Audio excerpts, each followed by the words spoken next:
The best kind of detour. Ms. Eleanor Vance was 30 years old, and she loved teaching 7th graders. Every day was a new adventure, filled with unexpected questions and hilarious misunderstandings that made her job the best in the world.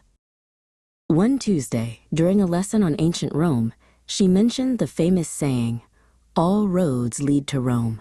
A boy named Leo raised his hand, his brow furrowed in concentration. "Ms. Vance," he asked, "does that mean if I start walking from my house, I will eventually end up in Rome? Because my mom says I have to be home for dinner." Ms. Vance chuckled. "It's a figure of speech, Leo. It means there are many ways to get to the same result." Just then, a girl named Chloe chimed in. "Like when you have 1,000 tabs open, but they all lead to the same YouTube video?" Ms. Vance had to pause to stifle a laugh. "Exactly, Chloe. A very modern interpretation of a very old saying." She realized that teaching was less about facts and more about navigating the hilarious twists of their young minds. Later that day, during math class, she gave them a simple word problem. If a train travels at 60 miles per hour and the trip is 120 miles, how long will it take? A boy named Sam raised his hand, beaming. 2 hours, he announced.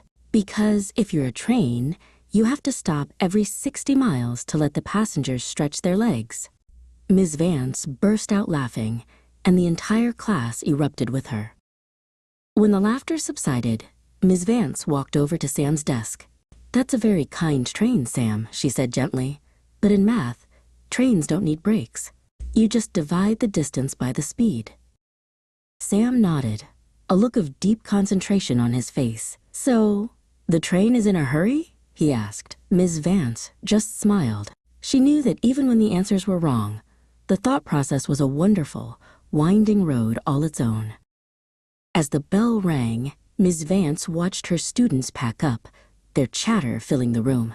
She knew that teaching wasn't just about lessons. It was about shared laughter and the joy of seeing the world through the eyes of a 7th grader.